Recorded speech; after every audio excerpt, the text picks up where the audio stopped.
ఏడుకొండల మీద కొలువై ఉన్న శ్రీహరి గురించి చెప్పాలంటే ఎన్ని గ్రంథాలైనా చాలవు. అంతటి మహత్యం కలిగిన శ్రీహరి గడ్డం కింద నిత్యం పచ్చకర్పూరంతో అలంకరిస్తారు. దానికి కారణం మీకు తెలుసా? ఎందుకు పచ్చకర్పూరంతో అలంకరిస్తారో, దాని ఆంతర్యం ఏమిటో తెలుసుకుందాం. శ్రీహరి భక్తులలో అగ్రగణ్యుడు అనంతల్వారు. ఆ శ్రీవారికి సేవ చేస్తూ తరించిన భక్తుడు శ్రీ అనంతల్వార్. ఇతడు శ్రీవారి కొండ వెనుక భాగంలో నివసించేవాడు. ఈయన ప్రతిరోజు స్వామివారికి భక్తి శ్రద్ధలతో పూలమాలలు సమర్పించేవాడు. ఆయన ఒకరోజు పూల తోటని పెంచాలని నిర్ణయించుకుంటాడు. పూల తోటను పెంచాలని వచ్చిన తరువాత పూల తోట పెంపకానికి సరిపడా నీరు కోసం ఒక చెరువును తవ్వాలని నిర్ణయించుకుంటారు. మొదట ఇతరు సాయం తీసుకోకుండా భార్యాభర్తలు ఇద్దరూ కలిసి చెరువును తవ్వాలని నిర్ణయించుకుంటారు. ఆరంభిస్తారు. చెరువు తవ్వే సమయంలో అనంతల్వార్ భార్య నిండు చూలాలు. అతను గడ్డపారతో మట్టిని తవ్వి ఇస్తే ఆమె గంపలోకి ఎత్తి దూరంగా పడేసేది.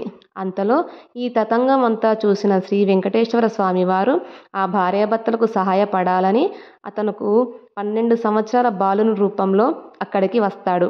గర్భిణిగా ఉన్న ఆమెకు సాయం చేస్తానని చెప్పి ఆ మట్టిని నేను పారబోస్తాను అంటాడు. దానికి అనంతల్వారు ఒప్పుకోరు. కానీ అతని భార్య అంగీకరించడంతో బాలుడు ఆమెకు సాయం చేస్తాడు. ఆమె భర్తకు తెలియకుండా మట్టిని తట్టని తీసుకొని ఇస్తే బాలుడు దూరంగా పోసి వచ్చేవాడు. ఆమె మట్టి తట్టని తీసుకొని తొందరగా రావటం గ్రహించిన అనంతల్వారు భార్యను ప్రశ్నిస్తాడు. ఆమె బాలుడు సహాయం చేస్తున్నాడు అని చెప్పింది.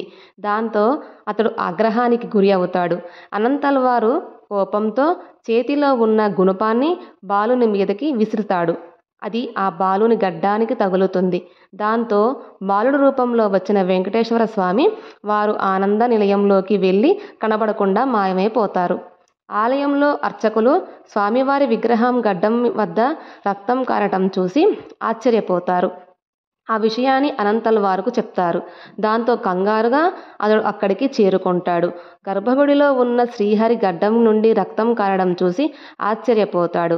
తమకు సాయం చేయడానికి వచ్చిన బాలుడు సాక్షాత్తు శ్రీ వెంకటేశ్వర స్వామి అని గ్రహించి కన్నీళ్లతో స్వామివారిని మన్నించమని కోరుతూ పాదాలపై పడతాడు. గాయం వలన కలిగే బాధ నుండి ఉపశమనం పొందడానికి గడ్డం దగ్గర పచ్చకర్పూరం అద్దుతాడు. అప్పటి నుండి రోజు చల్లదనం కోసం గాయంపై చందనం రాసి ఆ తరువాత పచ్చకర్పూరం పెట్టేవాడు.